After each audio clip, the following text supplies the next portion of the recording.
Bonjour, je suis très heureuse de vous retrouver pour cette nouvelle vidéo. Et aujourd'hui, je vais vous présenter trois livres qui peuvent faire beaucoup de bien, je pense, aux enfants neuroatypiques. Des livres qui parlent de la différence. Donc, il y en a un qui parle de la différence de façon assez générale. Un autre qui est vraiment axé sur les hypersensibilités sensorielles, donc très intéressant pour les enfants qui ont des hypersensibilités sensorielles. Et un troisième qui est vraiment axé sur l'autisme pour expliquer l'autisme aux enfants autistes. Et ça peut être utilisé aussi, bien sûr, pour expliquer à d'autres enfants qui ne sont pas autistes, mais pour les aider à comprendre l'autisme et qui comprennent mieux certains enfants autistes. Donc, je vais vous présenter tout ça. Ce sont des livres que j'ai moi et que j'ai lus à mon fils et que j'approuve. Donc, j'avais envie de vous les présenter. Le premier, ça s'appelle Trop de stimuli pour Alexis. C'est celui qui parle du sensoriel, des hypersensibilités sensorielles. Je l'adore déjà parce qu'il décrit très très bien, je trouve, les difficultés auxquelles sont confrontés les enfants qui ont des hypersensibilités sensorielles. On a des scènes très réalistes, je trouve, et très concrètes. Par exemple, ici, il est à l'école, ils font de la peinture et il y a une activité peinture à doigts. Et lui, il ne veut pas toucher la peinture à doigts. Et il se sent mal en fait à cause de son hypersensibilité tactile. Et du coup, son institutrice lui propose d'utiliser un pinceau. C'est ça que j'aime bien aussi beaucoup dans ce livre, c'est la bienveillance de l'accompagnement qui est proposé à cet enfant. Donc à la fois, c'est très réaliste au niveau des challenges qu'il rencontre et très bien décrit. Et à la fois, les adultes qui l'accompagnent sont très, très bienveillants, dans le respect. Et ça, c'est magnifique. Et il n'y a pas énormément de livres comme ça, je trouve. Donc, vraiment, je vous le recommande. Donc, il y a cette scène-là, par exemple, que je trouve très réaliste. Et une autre qui m'a marquée, voilà, là, quand je dis très réaliste, par exemple, à un moment donné, ils sont dans l'école et il y a une chasse au trésor avec beaucoup d'enfants. Et là, ils se retrouvent submergés. Il se met à courir dans tous les sens. Ça lui fait trop de stimuli. Et du coup, c'est trop de stimuli en même temps pour Alexis qui devient vite survolté et qui sans même s'en rendre compte, donc on dit bien qu'il n'est pas maître de ses gestes à ce moment-là, se met à bousculer, à frapper ses amis. Il est dans un état de surexcitation extrême. Si vous avez un enfant avec cette hypersensibilité-là, vous voyez exactement de quoi il est question ici. Et du coup, son institutrice, voilà, Jade connaît bien Alexis. Elle sait qu'il réagit beaucoup plus intensément aux stimulations extérieures que les autres enfants de son groupe. Son extrême sensibilité entraîne des réactions parfois chaotiques qu'il est incapable de contrôler. Elle se retire aussitôt avec lui, l'entraînant loin de toute cette agitation le temps qu'il retrouve son calme et se détend. Vous voyez comme c'est bienveillant. Et ça peut vraiment aider votre enfant, s'il est dans ce profil-là, à mieux se comprendre, à mieux comprendre pourquoi il se retrouve des fois dans des situations comme ça, ce qui se passe à l'intérieur de lui. Et aussi, ça montre qu'il n'est pas le seul. Dans le livre, Alexis vit la même chose que lui. Donc ça fait du bien aux enfants aussi. Voilà, et donc il y a plein de petites scènes comme ça. À un moment donné, ils sont à un dîner sous un chapiteau. Et là, ça lui fait trop. Vous voyez, il se bouche les oreilles. On voit tous les bruits qui arrivent dans tous les sens. Et là, Alexis se sent mal. Alexis n'entend pas ce que son père lui demande parce qu'il a bouché ses oreilles avec ses mains. Il fronce les sourcils en regardant autour de lui et commence à s'agiter nerveusement. Il ne supporte pas le bruit de fond causé par tous ces gens qui parlent en même temps. Il a l'impression que sa tête va exploser. Ses parents échangent un regard, puis son père se lève. Viens avec moi, mon petit homme, lui dit-il en guidant vers la sortie de la tente. Allons chercher ton sac à dos pendant que maman et Justine finissent de manger. Vous voyez la bienveillance encore. Donc là, il va juste le guider à l'extérieur pour répondre à ses besoins de calme. Et puis, ils partent en vacances à la plage. Et puis là, Alexis se retrouve submergé à un moment donné par tous les stimuli sensoriels de la plage. Donc à un moment, ils font la course. Et là, vous voyez encore une situation classique qui peut arriver avec ces enfants-là. Ils font la course vers la mer. À peine la course terminée, Alexis éclate en sanglots et commence à frapper son père. Celui-ci le pose sur le sable mouillé et s'agenouille devant lui. Que se passe-t-il? Tu n'es pas content? C'est nous qui avons gagné. Alexis ne se sent pas bien. Le soleil lui fait mal aux yeux, son père parle trop fort. Il n'aime pas non plus la sensation du sable sous ses pieds. Il n'arrive plus à se calmer et crie de plus en plus fort. Donc là, on voit la situation très, très réaliste et ça aide à comprendre ce qui se passe à l'intérieur de lui. On voit la réaction ultra bienveillante du papa. Il commence à le taper et le papa, il va pas dire non, arrête, tu me tapes pas, non, non, lui faire la morale, etc. Il va juste se concentrer sur son besoin, rester dans l'empathie. Tu te sens pas bien. Le fait qu'il tape, ça veut dire qu'il se sent pas bien, rien de plus. C'est extrêmement rare hein, de trouver ça dans des livres. Je pense vraiment que c'est une pépite, ce livre-là, vraiment. Et du coup, ils vont à la plage et puis ils aménagent voilà, des zones d'ombre avec des parasols pour qu'il ait un petit cocon qui soit moins submergé. Regarde, maintenant, tu as une jolie petite tente pour toi si tu as besoin de calme. Si tu veux mettre tes lunettes de soleil, elles sont dans le sac, donc ça donne des petites solutions aussi. Je trouve ça génial. À la fin, ils vont voir un feu d'artifice. Et là, on voit il a son casque anti-bruit parce que le bruit est trop fort. Mais il profite quand même des vacances avec ses parents. Et voilà, du coup, je trouve que c'est vraiment une pépite, ce livre. À la fin, il y a des petites explications sur l'hypersensibilité. Je crois même par des... Oui, voilà. C'est une ergothérapeute qui a réalisé les explications à la fin. Et voilà, et le livre, enfin voilà, je trouve vraiment, vraiment que c'est une pépite. Donc, je vous mettrai les références en dessous. Je vous le recommande chaudement si vous avez un enfant qui a des hypersensibilités sensorielles, des troubles sensoriels. Et puis, ça peut être très intéressant à lire aussi à ses copains, à ses frères et sœurs, voilà, à l'entourage en général. Ensuite, il y a ce livre-là que je voulais vous présenter qui s'appelle Mon ami, que j'aime beaucoup aussi. C'est un livre d'Astrid Desbordes et Pauline Martin. Vous savez, c'est la collection avec Archibald. Là, il y a Mon amour qui est très, très connu dans cette collection. Mais là, c'est Mon ami. Et vraiment, là, ça parle de la différence. Et moi, je sais que mon fils, quand je lui ai lu la première fois, ça lui a fait vraiment, vraiment beaucoup de bien. Il a adoré. Et je pense qu'il s'est beaucoup reconnu dans le personnage du petit garçon différent, Sam. Il s'appelle Sam. Donc le principe, c'est que on a la rentrée, donc c'est Archibald qui fait sa rentrée à l'école, et puis il y a un nouvel enfant qui s'appelle Sam. Il dit le problème avec ce nouveau, ce n'est pas qu'il est nouveau, c'est qu'il est différent. Il ne fait rien comme les autres. Donc au niveau des jeux, il joue pas à la toupie, ni à chat glacé, ni à l'épervier. Lui, Sam, il préfère regarder le ciel. Donc Archibald, au départ, cette différence, ça le titille un peu, quoi. Il dit être si différent, c'est un peu agaçant.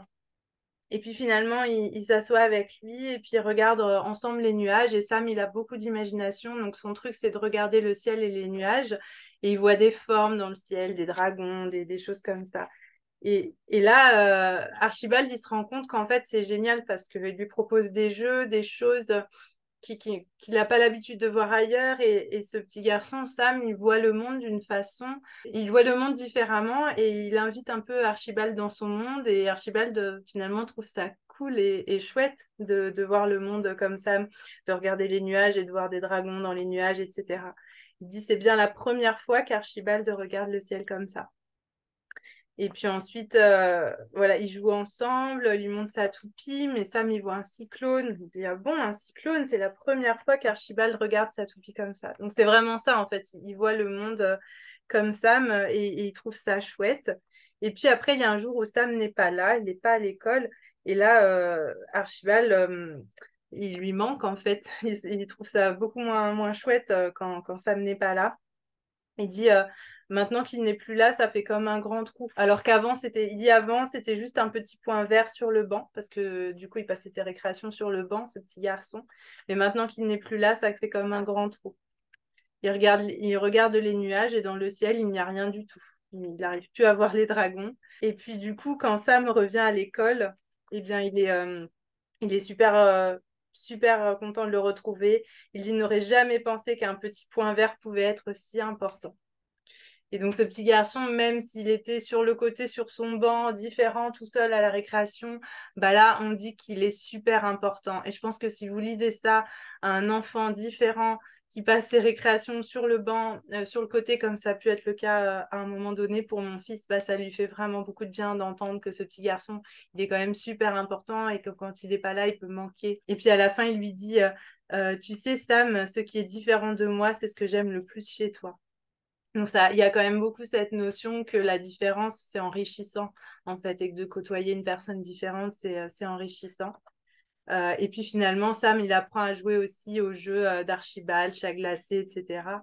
Et puis ils disent qu'à la fin, finalement, ils sont tout le temps ensemble, en fait. Et il y a ça que j'aime bien aussi pour illustrer la différence. À un moment, il va dans les bois et puis il dit ici, chaque arbre est différent de son voisin. C'est sûrement pour ça que c'est un si bel endroit. Et à la fin, ils parlent de la récréation et ils parlent des enfants, ils disent chaque point est différent de son voisin. C'est sûrement comme ça que c'est un si bel endroit. Et voilà, je le trouve vraiment magnifique ce livre. Je pense que ça peut faire vraiment beaucoup de bien à lire à un enfant neuroatypique, un enfant différent, parce que c'est visiblement le cas de ce Sam. Sa différence ne se voit pas, c'est pas un handicap visible, mais tout le monde a bien compris qu'il ne fonctionnait pas de la même manière, qu'il ne voyait pas le monde de la même manière. Donc pour un enfant autiste, par exemple, je pense que c'est vraiment parfait, ou même avec une autre différence, un autre neuroatypisme, un enfant avec un TDAH par exemple, et à lire aux autres enfants, à ses copains, à ses frères et sœurs, enfin voilà, et une ouverture pour la différence, même à lire pour tous les enfants, je trouve que c'est génial. Donc voilà, j'avais envie de vous présenter. Et puis le troisième que j'avais envie de vous présenter, c'est vraiment axé autisme là pour le coup. Et ce que je trouve hyper chouette, c'est que c'est un livre qui a été rédigé par un enfant autiste qui avait 11 ans à l'époque. Il a découvert son autisme à peu près à cet âge-là.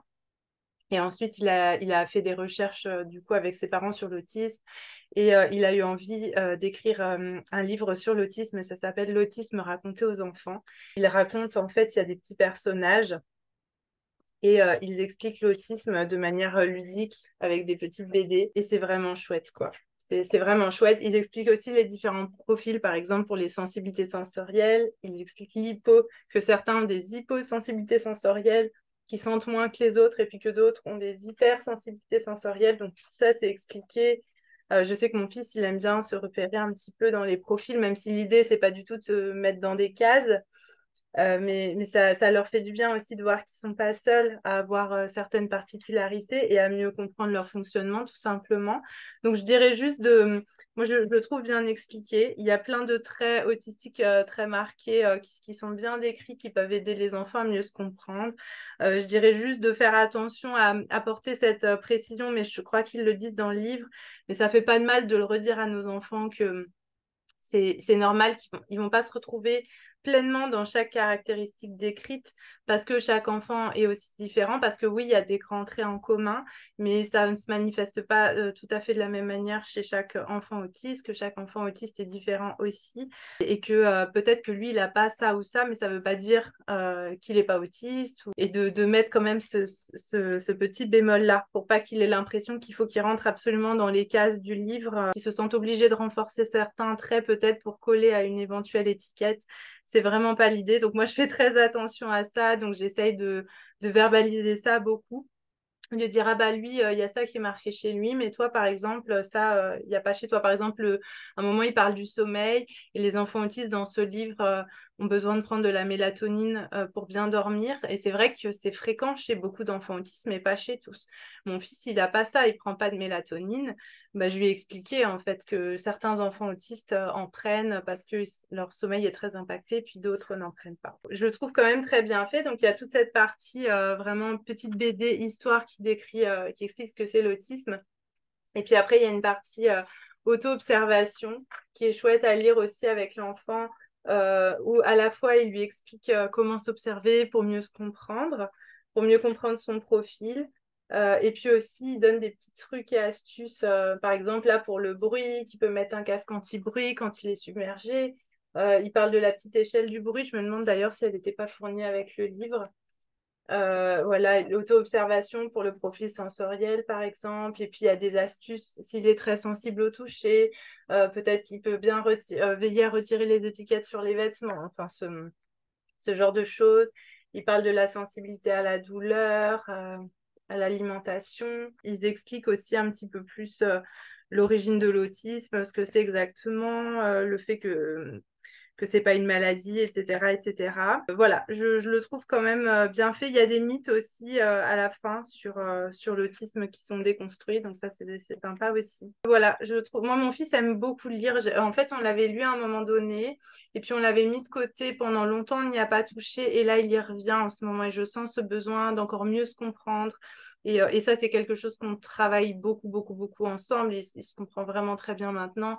Et c'est un travail que je mène avec mes clientes aussi, vraiment de les aider à accompagner leur enfant dans la compréhension de leur fonctionnement parce que ça me semble tellement important. Et les enfants qui ont leur diagnostic enfant, ils ont cette chance incroyable de pouvoir apprendre à grandir avec une compréhension de leur fonctionnement, ce qui n'est pas le cas des personnes qui découvrent leur neuroatypisme à l'âge adulte. Donc, leur expliquer, les aider à bien comprendre, ça me semble essentiel. En plus, ça les aide aussi, ça permet qu'ils acceptent davantage certains aménagements parce qu'ils vont comprendre pourquoi ils en ont besoin, l'intérêt, etc. Ça aide à la coopération, ça aide à l'apaisement tous les jours, etc. Et donc, c'est vraiment quelque chose que j'aide mes clientes à faire avec leur enfant, de les accompagner là-dessus. Et ça, du coup, je pense que c'est un bon support. Et sachez qu'il existe aussi... il existe aussi pour le TDAH, la version pour le TDAH. J'en ai entendu beaucoup de bien aussi et je l'ai feuilleté. Ça m'avait l'air très bien aussi, très bienveillant, bien expliqué, etc. Donc voilà, le dernier livre que j'avais envie de vous présenter. Merci d'avoir regardé. J'ai deux choses à vous annoncer aussi. La première, c'est que les portes de mon programme, le Cercle des mères d'enfants extraordinaires, destiné aux mères d'enfants autistes et aux mères d'enfants qui ont un TDAH, va rouvrir ses portes bientôt. Si, c'est un accompagnement de groupe sur 8 mois, mais très, très personnalisé aussi. Du coup, si ça vous intéresse d'en savoir plus, je vous invite à vous inscrire sur la liste d'attente. Je vais mettre le lien en dessous. Et la deuxième chose que je voulais vous dire, c'est que j'organise un événement. C'est une formation offerte en fait avec 4 masterclass que je vais donner en live. Les replays seront ensuite disponibles pour les personnes qui ne pourront pas être présentes en live. Et on va parler des crises des enfants neuroatypiques et aussi des comportements débordants de ces enfants. Donc, comment accompagner et prévenir les crises des comportements débordants de votre enfant atypique. On va aller vraiment en profondeur sur ce sujet-là. On aura 4 masterclass complètes sur ce sujet-là. J'ai fait une autre vidéo pour expliquer le détail et je vais vous mettre le lien en dessous pour voir le détail de l'événement et pour vous inscrire si ça vous dit d'en être. En tout cas, je suis très, très heureuse de vous proposer ça. J'ai très, très hâte de vous retrouver et j'aime beaucoup aussi pouvoir échanger avec vous en live pendant ces événements-là. C'est ce que je préfère, répondre à vos questions en direct, apprendre à vous connaître et puis vous transmettre un maximum de valeur. Je vous donne vraiment, quand je dis que c'est une formation offerte, c'est vraiment un extrait de mon programme en fait que je vous offre. Je vous donne vraiment beaucoup de valeur et des clés de compréhension pour mieux comprendre votre enfant, des choses que j'aurais aimé comprendre tout de suite et que j'ai mis du temps à comprendre aussi. Et puis des outils concrets, des choses pratico-pratiques que vous pouvez mettre en place rapidement pour vous aider à apaiser votre quotidien avec votre enfant. Si vous êtes concerné, je vous encourage vraiment à vous inscrire pour ne pas manquer ça. Et je vous dis à bientôt pour une prochaine vidéo.